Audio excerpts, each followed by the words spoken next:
Hey Joey, what's that buzz? Oh, is that the power station? Right next to the practice field. Now, what is going on there? Well, let's do a counterpoint. There's a lot of theories. There's a lot of conjecture. There's a lot of stuff on social media and by the players and NFL and the team and stuff like that about, what are the risks associated with having a power substation right next to a practice field where the athletes claim they're having more injuries because of that proximity. What does it all mean?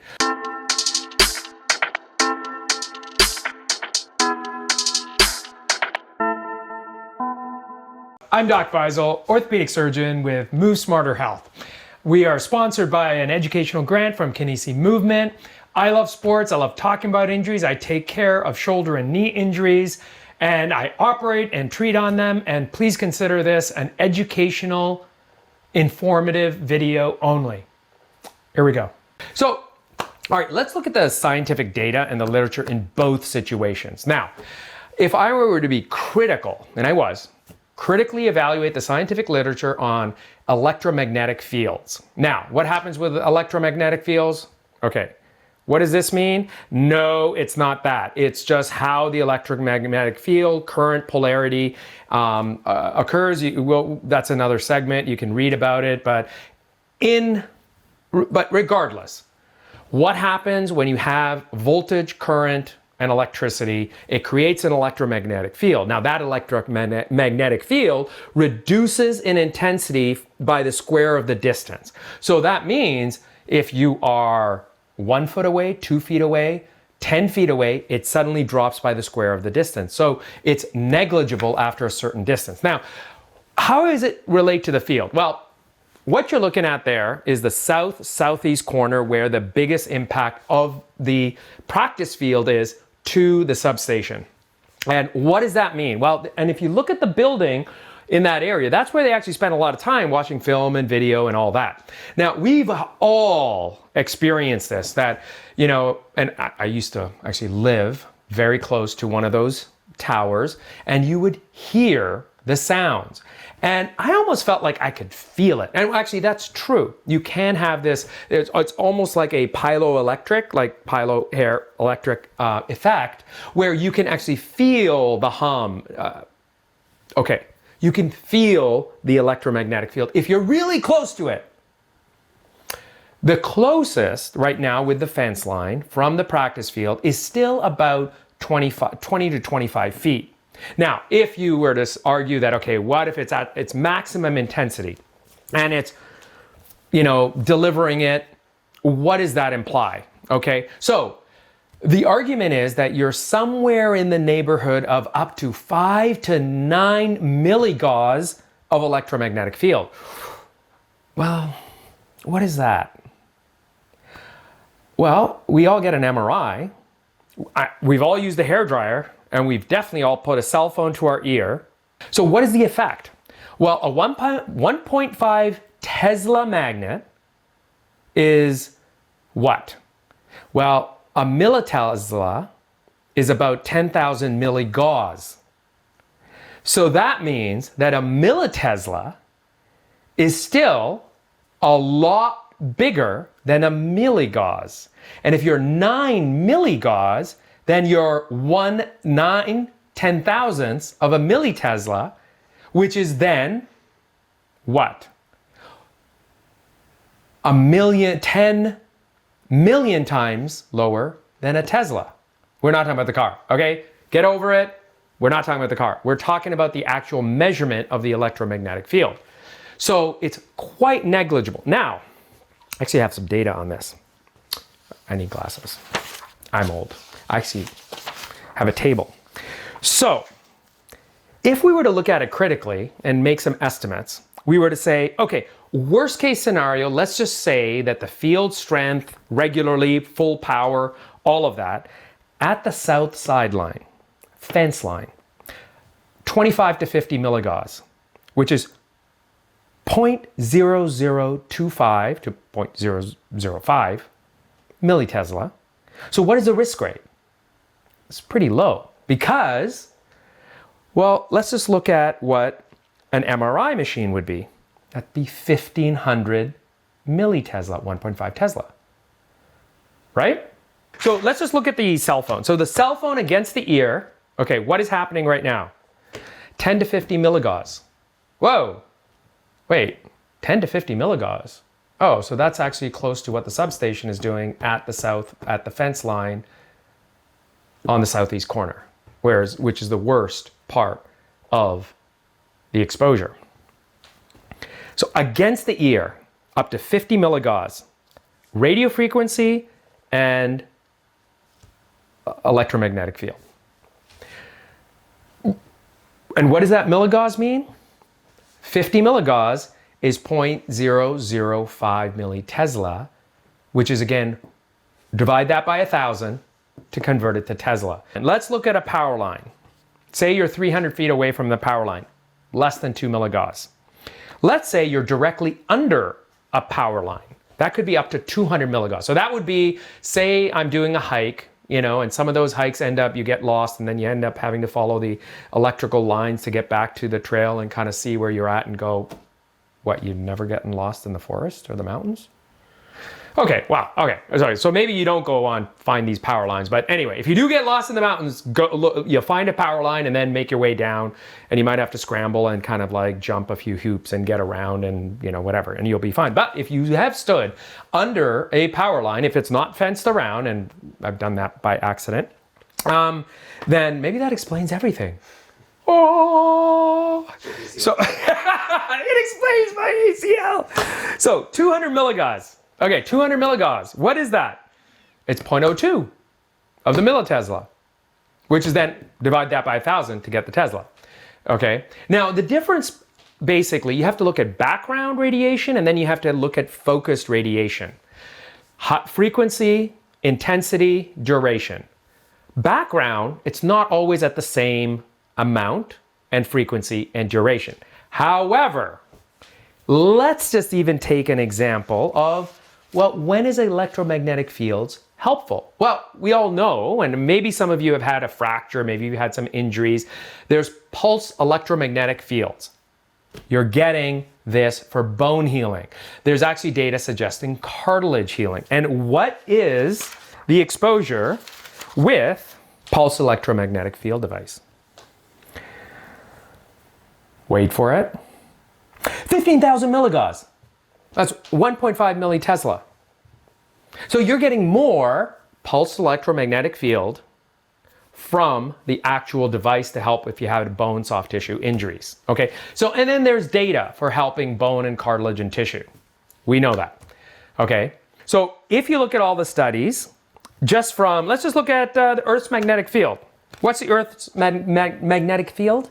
0.05 millitesla. 0.05 millitesla, not 0.02, 0.05. Well, it affects your circadian rhythm? Oh, okay. Well, if we were affected by the Earth's magnetic field, then we don't have a choice, right?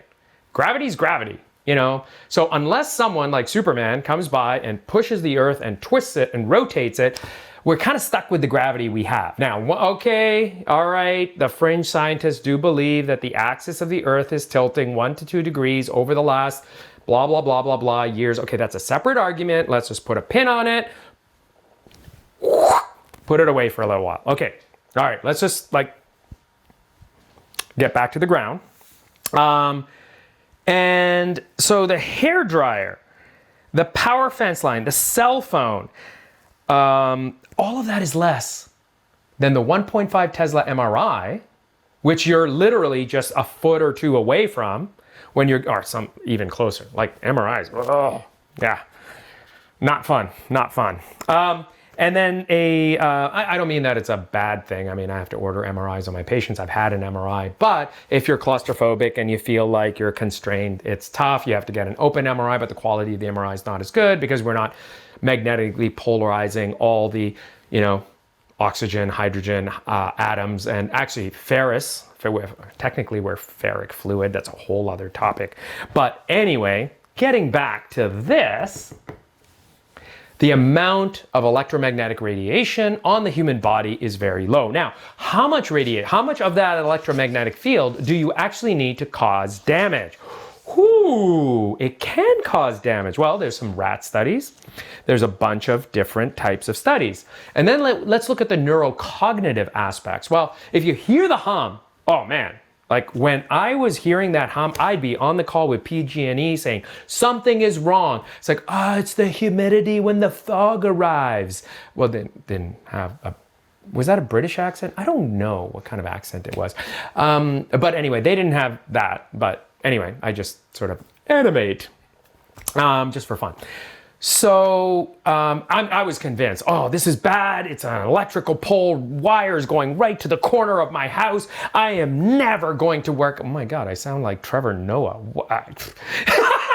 Watching too much Trevor Noah. Okay, so I was convinced just by the sound. The acoustic sound told me, ooh, so there's a hum, there's a vibration. Okay, so there can be that neurocognitive effect. And I don't want to diminish what the athletes are saying because they may have a point. Because even if it's just the hum and the disturbance to them that affects their overall performance, that is a psychocognitive impact just by itself, even if there's no damage, right? Okay, so that's one thing. But the feeling of that and the cognitive decline, there has been no mechanism for that proven, so we're kind of limited with that, okay? Now, let's go to the overall biological impact. If we look at 25 to 50 milligauss, like 25 milligauss, like I said, so that's an average amount of exposure. And even though some of the articles say it's up to 9 measured by these Gauss meters, right? 9 milligauss. Let's just say worst case scenario, it's 25. Well, even that doesn't break collagen bonds, okay? So it's not gonna break collagen bonds with limited exposure. And then you could argue, okay, limited exposure over time. We'll get into that. We're going to look at the lifetime, the impact over multiple seasons and all of that. So hold on. I know you're asking that question. I hear you. I can read your mind. Well, no, I can't. Don't tell anyone that. So the neurocognitive effect overall from the data is negligible. So if we look at the overall effect from the distance, then really for cellular stress, oxidative stress, if we look at that from that perspective of 25 milligauss, the threshold to cause oxidative stress has been described to be about 5,000 milligauss. We're 25 milligauss, although some people say it's only 9 milligauss at that fence line, okay? But I'm taking that sort of, let's just take the worst case scenario of averaging around 25. Okay, now where does the DNA strand break? It's more than 10,000 milligauss of ionizing radiation. And we're not saying this is mostly radio frequency, RF, which is different. We use RF ablation all the time. We use radio frequency waves all the time. RF ionize, but then we're talking about ionizing radiation where you break DNA strands, different scenario. Okay? So the actual risk is low. Heating, let's just talk about heating. Microwave radiation, right? Okay, so let's imagine there's some microwave radiation or some heating phenomena. You're too close, it's causing you to heat up, right? 25 milligauss at the fence line, you would need a threshold of over 100,000 watts per meter squared of radio frequency. So the odds of that happening for that type of heating, very, very negligible. Now, how many hours of exposure at 25 milligauss would you have to have? Well, it turns out, if you do the calculations, about 120,000 hours. Now, what does that mean? So let's look at the pro schedule. Let's just say you're 20 hours a week on the field. It could be more, could be less, okay? You would need to practice for 115 years. 115 years of practice time at the south fence line or in the studio, in the video room for 115 years. So that let's just double it. Let's just say you're doing 40 hours a week, okay? It's still over 52. No, it's more than that, 57 and a half years. The average pro career in the NFL is 60 years.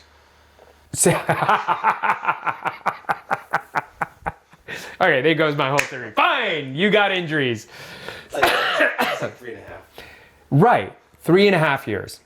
I mean, obviously there's some like super athletes that'll stretch it to 10 to 15. I mean, you got the Jordans, you got the LeBrons, you got the Kobes, you got all of these athletes, and you know and the Gretzky's, right? Like, so you're gonna go way past that. I get it. All right. Now, what if you were to stand there forever, nonstop, at 25 milligauss? You would have to stand there for about 14 years, nonstop, to have that risk. But here's the irony of the electromagnetic pulses or the fields, is that if you do 15,000 milligauss, which is the pulsed electromagnetic fields that you get for bone and cartilage and tissue, positive healing effects, it kind of breaks that. So the current exposure is 25 milligauss, but bone healing needs 15,000 milligauss. Now, okay, it is different. Pulsed electromagnetic field has a specific frequency, and it's focused and tailored, and it's been scientifically studied. From the levels of radiation in terms of real world data, kinematics, injury risk over time, for that level of milligauss exposure, electromagnetic field, we don't have that data. We've done some clinical studies, we've evaluated, very generally, very broadly for generalized exposure, and then in rat studies and animal studies, we've looked at that. So even if you had an infinite amount of time, 115 years, or let's just go as long as you can, the bond breaking would not occur. I am not saying I know everything. I know you think that because I sound incredibly smart. However, I don't know everything. So in terms of the data and the academic scientific literature that I reviewed and understand from an MSK standpoint, and I mean, I'm not a neuroscientist, but I do have I'm a physician. I have a sense of neurocognitive pathway. So if I'm an understanding of the literature and what's described, the neurocognitive effect I've also looked at, and the data says unlikely or rare or extremely low possibility of any of that happening, and it's rare. However, have people actually done a really deep dive into the musculoskeletal kinematic effects of exposure and mobility and function, like say in a fancy exosuit where everything is getting measured from a biosensory, biophysiologic feedback and electromagnetic pulse, radiation, radio frequency, microwave, all of that? No one has done that. So the quantified kinematics and quantified biosensor feedback live in the real world with practice, training, field, and sitting in a room constantly or intermittently over a period of time, whether it's 20 hours a week, 40 hours a week, or 100 hours a week, or infinite for the entire season or multiple seasons, has not been done. So what does that mean? Well, it means the athletes may have a point. Can I absolutely say there's no effect? No. I can say the likelihood and the risk is low. The likelihood is very low.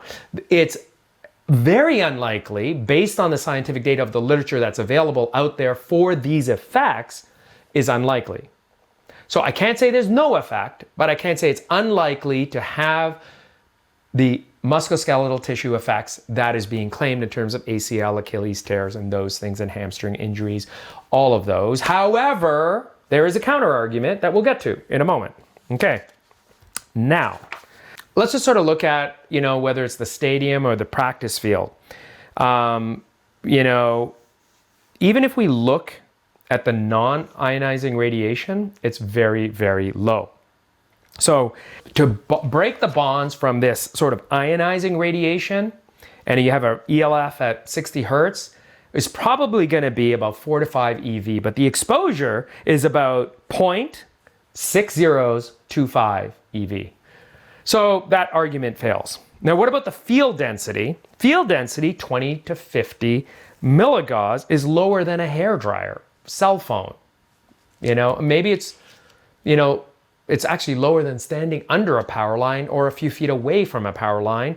And it's significantly lower than getting one exposure to an MRI, and even if you take into account a ton of exposure, you're still not hitting the 1.5 Tesla of getting a single MRI. Okay? So there's really not a lot of data to suggest. In fact, there's actually more data for pulse electromagnetic field beneficial effects on bone, cartilage, and muscle. I mean, we can get into that, do a deep dive. I can do a whole other segment and provide all the literature and the science and, you know, have a little whiteboard and have all the papers flying around. That would be amazing, but we can't animate that. We don't have the budget for it yet. Okay. Okay, so then let's look at the tissues. We talked about that in summary. So bone, there's really not a lot of, good data to suggest that there's negative detrimental effects on the bone. In fact, there's more data because of pulse electromagnetic fields that it actually enhances bone healing and density at a certain higher milligauss than if you were to just get exposed to this power substation. Now, what else is happening around a power substation? There could be a lot of other factors, right? I've focused on ionizing, non-ionizing radiation, electrovolts. I've talked about, the ELF, the frequency, the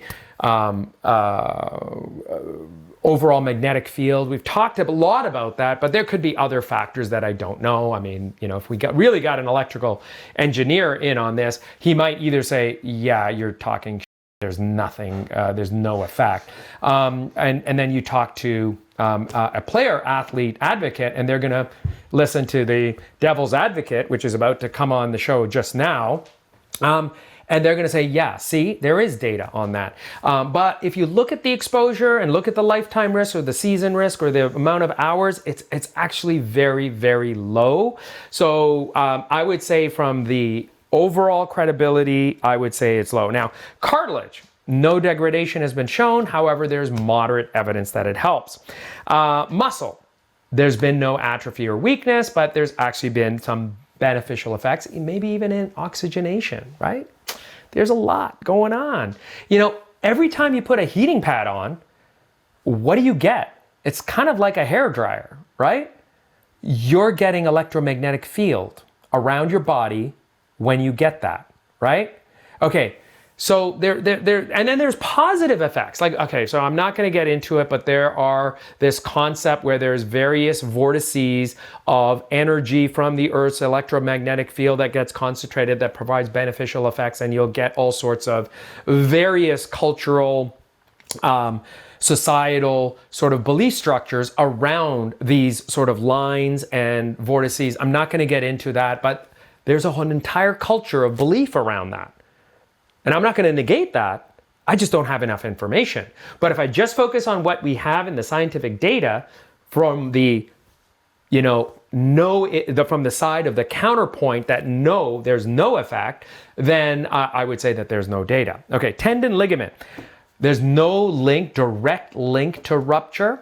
Okay, so we can say that there's limited data, but it's kind of limited. Okay, I will admit that it's limited. All right, so overall, the counterpoint to the argument that it has an effect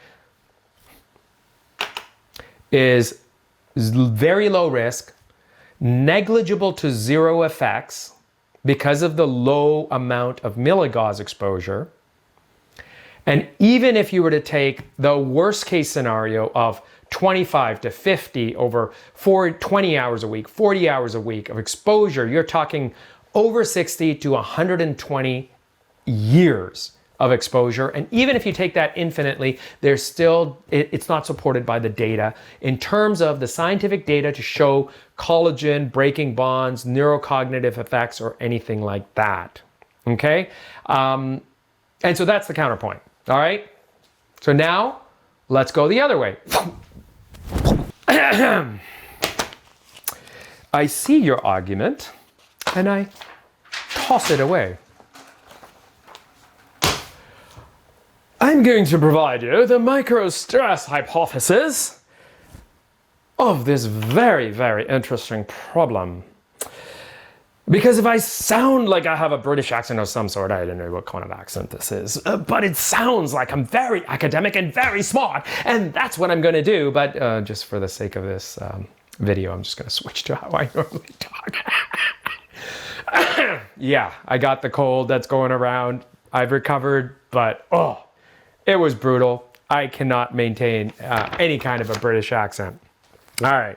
Or whatever accent. Okay, so you know what's going to happen? I'm going to get the Brit saying that's not a British accent. I'm going to get every possible variation on that. You know, there's going to be New Zealand, South Africa, British, and maybe not Scottish or any of those, but there's definitely going to be someone that says that was not any kind of an accent associated with any sort of British Empire civilization.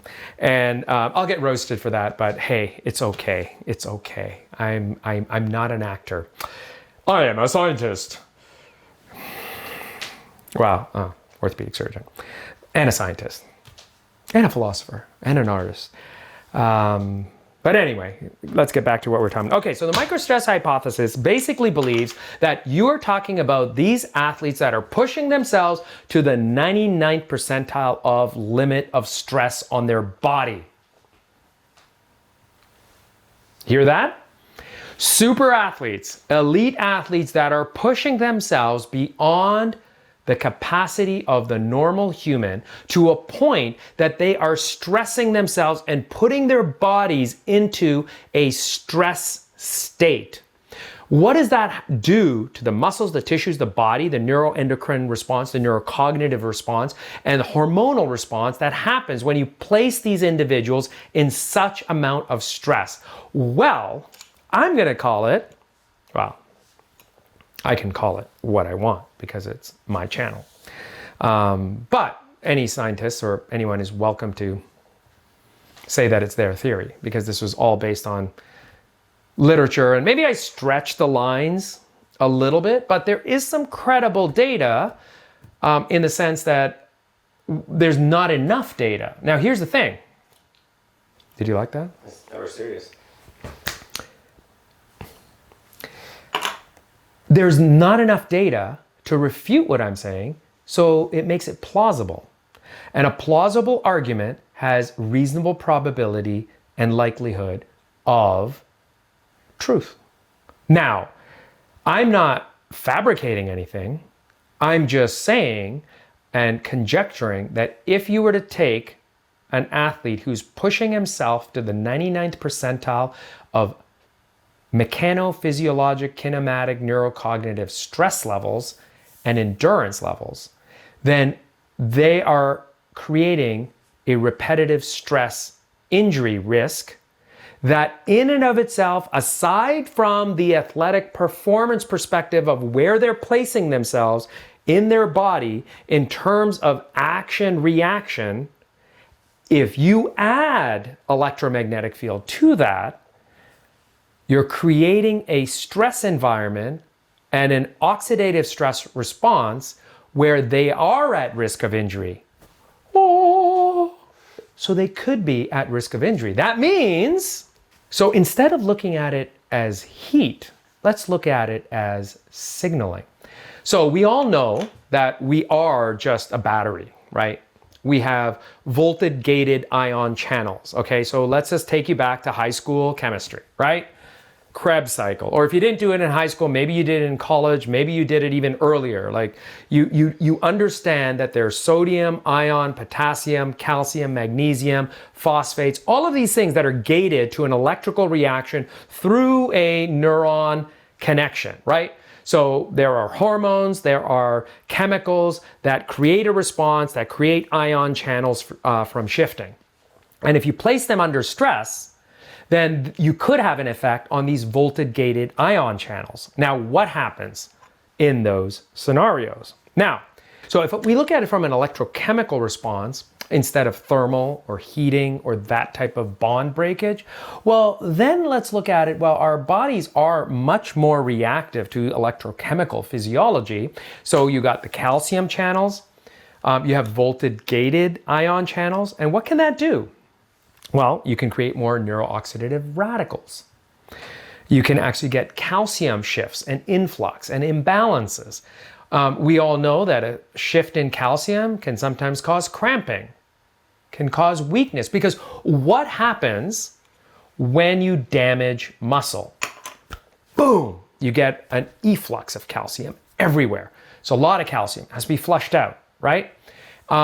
But then the entire neuromuscular connection involves sodium, potassium, ion, talk about the ATP, phosphorylation, all the way down to the muscle level, and you get a movement of calcium. So if you affect that and you are already stressed at 99th percent, then that creates an oxidative stress reaction, and you can get more nitric oxide radicals, okay?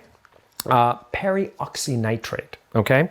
And so this oxidative stress, if you have it, then what can it do? Well, we could argue that the repetitive oxidative stress in an already strained tissue environment, milieu, of the elite athlete pushing themselves to the 99th percentile of performance could put them at risk for slightly increased 5 to 10% risk of injury.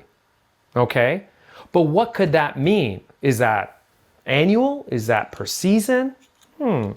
If we look at it that 25 milligauss is too low to heat tissue, but it can trigger these voltage-gated calcium channels. And if you trigger this electrochemical physiological response, you can get this signal transduction. And then if you take it 2 hours a day, okay, maybe not. But then if you take it as a cumulative, meaning it keeps building up, allostatic load, that it just keeps building up on the body, and you get this repetitive phenomenon, then you can actually get oxidative damage. And that accumulation can cause a DNA collagen accumulation of injury that if it's not repaired, and that repair process can be overwhelmed. So where can it affect? Tendons? Well, they're a weak link.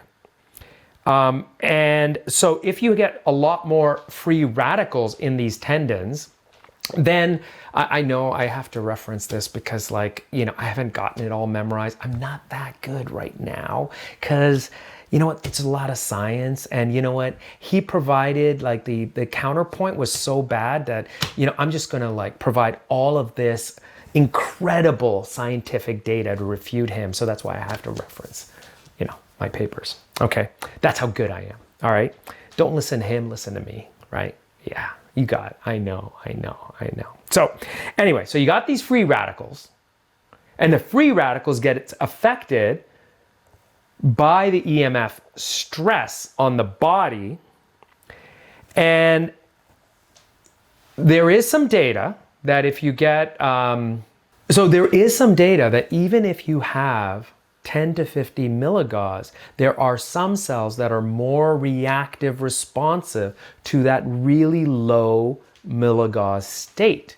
So 10 to 50 is within that 25 average range, even at the border of the maximum that was, that I heard in any of the news and some of the social media, which I did a deep dive in the literature, but the social media and the news were talking about up to 9 milligauss, which sounds huge until you put it into perspective. However, the 10 to 50 milligauss can have some effect on some cells.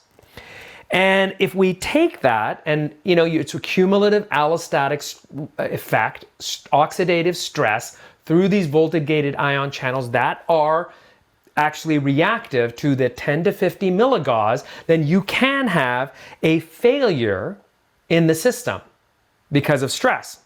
So you're talking about 99th percentile of performance, so you're stressing yourself enough, and then you add the EMF stress, you may not have a safety margin.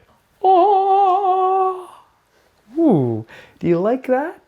Yeah, I connected the dots. Yeah, well, there's no dots, but you. So then you're talking about the EMF stress on essentially the negative physical load of the 99th percentile of performance, where you're stressing your body so much that it's actually impacting you and stressing you, and you add that, then that scenario could have, maybe it's 1%. You add that 1%, so then you're overwhelming your body. And if you overwhelm your body, then you might be affected within 3 years. What? 3 years, you say? Wait, the average elite athlete, pro athlete, is 3 years, somewhere around 3 to 4 to 5 years. Oh, well, that's within that scenario. 3 seasons, 30 months, south sideline, high exposure zone. First, you'll get the physiologic effects on the voltage-gated channels. You can get some hidden damage from the free radicals, which can result in the collagen 1 fibers. Sorry, I'm going to make fun of my histology professor from college. She would always call these fibrils and collagen fibers and fibrils. And it's kind of like chalk screeching, like fingernails screeching on a chalkboard. Like, I still remember that. But anyway, it made me remember, right? So you get these collagen 1 fibers, and Achilles tendon is one of the more vulnerable just based on the watershed area, the location, and the fact that of the blood supply, all of that. So it can be affected, but so can the ACL and hamstring muscle. But the hamstrings have much more better blood supply, so the risk threshold may be a little bit higher. And then you get this, the physiologic effects where the matrix metalloproteinases can damage the collagen. Okay, so these MMPs. Okay, so you get the EMF effect on oxidative stress that overwhelms the already 99th percentile of stress of an elite athlete working at its maximum or more than maximum performance, that affects the collagen 1 fibrils, and then you get free radicals that causes that, and then it results in these enzymes, the MMPs, not the EMP, the MMPs, that then can create further damage and potentiate it and then reduce the tensile strength. And it can reduce the tensile strength, maybe up to like over 5%, 8%, maybe 10%. And then you can result in this chronic tendonitis and stiffness. And then let's just take it another step further. So if you look at this effect, let's just say 5% a year, 8%, it accumulates.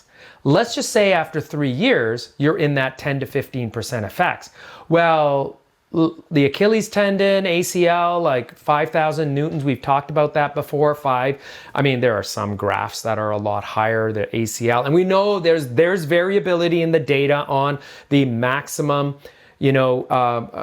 rupture, failure, tensile loads of native ligaments versus extracted allograft tissue versus harvested tissue, fresh, frozen, fresh, all of that. It's a confused batch of information, but the best data that we can go by from these cadaveric tissues, you're talking about, say, 5,000 newtons. That's a good number to hold. You drop that by 5, 10, 15%, you are close to that failure mechanism.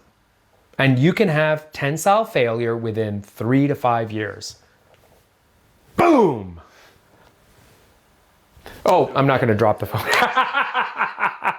You thought I was going to. Dropping this is pointless. So I need a real mic. I need a mic drop. Yeah. Beep. So then what we're talking about is a cumulative oxidative stress model. And ladies and gentlemen of the jury, I would like to present the cumulative oxidative stress model as a point to the counterpoint of the other Mirza to provide you information that it is possible, that it's not negligible or rare, that it can happen not within 115 years, it can happen within 3 to 5 years. And that is why they are at risk, and the athletes are correct. They are having more injuries in the Achilles and the ACL and the hamstring, and they are at risk of injuries, and you need to move that power substation. And that is my point. No, he was counterpoint. I'm making the point. Okay, now again, let's just reframe that. That's based on a little bit of a stretch. I'm not saying that the data supports that overwhelmingly. More of the data supports overwhelmingly the counterpoint that it doesn't have an effect. The data I'm providing provides a probably theoretical argument of threshold if we were to look at it from a potential oxidative stress mechanism, free radicals from the voltage-gated ion channels and the effects on collagen, fibrils, and fibers, and then take it down to the MMPs, which then can affect the risk of the tensile strength, and the tensile strength is reduced by 5, 10, 15% within 3 to 5 seasons, you could rupture something, okay?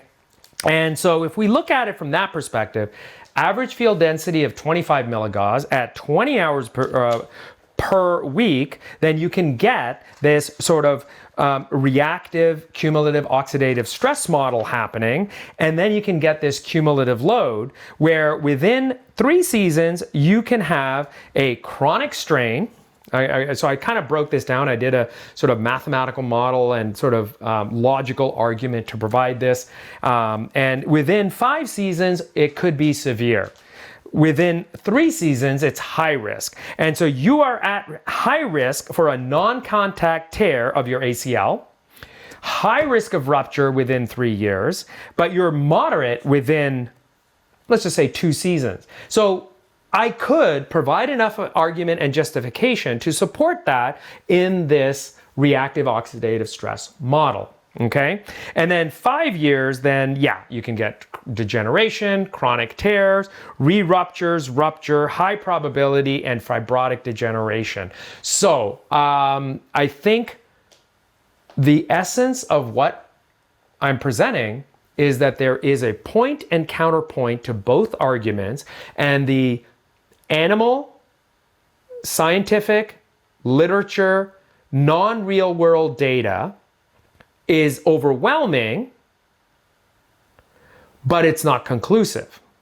It's still, the risk is low, but if you look at it in a different light, from a different perspective from, say, radicals, oxidative stress, and signaling, voltage-gated channel, calcium channel, ion release, free radicals, MMPs, tensile strength, risk, and then your risk reduction, your risk actually increases, your risk reduction reduces because your tensile strength drops, then you could argue it's plausible enough to have a point to the counterpoint. So which one is more plausible? Well, honestly, after reviewing all the literature, I would say that both arguments are plausible, and nobody can say definitively, absolute definitively, that anyone has truth in the matter because there's no factual argument.